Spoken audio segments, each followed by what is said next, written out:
You're watching Viva, and in case you haven't noticed, last night was the Emmy Awards, and politics makes an appearance rather quickly at the Emmy Awards as host Stephen Colbert opened the ceremony with some help from a special surprise guest, former White House Press Secretary Sean Spicer.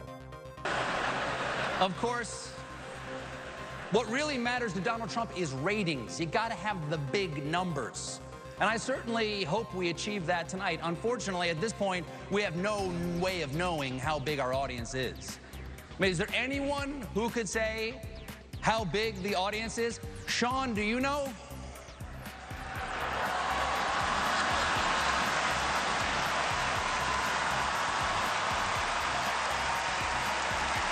This will be the largest audience to witness an Emmys, period. Both in person and around the world. Wow, that really soothes my fragile ego. I can understand why you'd want one of these guys around. Melissa McCarthy, everybody, give it up. The US Army Chief of Staff has made some comments on North Korea. The US Army Chief of Staff accused North Korea of clearly and unambiguously threatening Japan, South Korea and the United States. This comes after General Mark Milley was making his opening remarks to a meeting of military personnel from Indo-Asia Pacific countries which was opening in Seoul amid escalating tensions in the nuclear program of North Korea. Of course, this comes after businesses in Korea, Japan and Southeast Asia, they are clearly watching this rising tension in North Korea very closely. Multi-billion-dollar companies like Samsung, Hyundai, Sony, Toyota and Malaysian giants like Petronas and Sime Darby, along with Malaysian sovereign wealth fund Khazanah and EPF for that matter, are trying to decipher the developments of this closely. We too should keep an eye on this. The Tahfiz Seven, should they be tried as adults? That is a question that we all have to ask. Police have arrested 7 boys suspected of starting the Tahfiz fire after investigators obtained CCTV footages from a neighbouring building. And while there are plenty of rage from the public, the question remains on whether we should try these children as adults. And the larger question, of course, is on how do we treat our children, particularly when we want to give the best to them.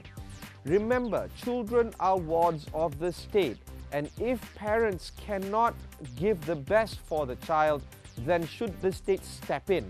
I asked the SUHAKAM Commissioner the same matter.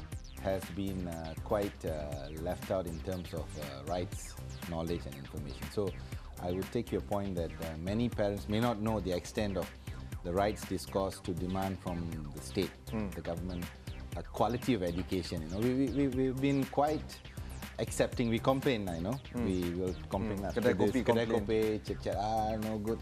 But actually, we are a main stakeholder. Yeah. And the Ministry of Education understands that if parents go to and sits with the ministry, they will say, let's work things out. But one is understanding, the two is time and interest, you know. I'm not the expert. You are the expert because your kids are there. You must be the expert on your kids' development. I mean, if it's something else bigger, like big political issue, if you don't want to do it, it's your choice. But this is a stakeholder, your child is, and you must be involved. Finally, some news on the ringgit. If you have been putting off your overseas travel plans, then now would be a good time to cash in on those plans. The ringgit is continuing its climb against the US dollar. Right now, it's below the 4.2 mark, trading at 4 ringgit 18 cents to $1 US. Owanda head of trading of Asia Pacific, Stephen Innes, said that the ringgit was well positioned, backed by positive domestic macro sentiment and supported by global growth. This has pushed the ringgit continuing buoyant in the past few weeks. Innes continues on saying that the higher global oil prices supported the ringgit's sentiment even further. He added that even if the US FOMC meeting were to be pushed for a December interest rate hike, sentiment would not weigh heavily on the ringgit. So if you are planning to travel overseas, well then, now is a good time. You're watching Viva.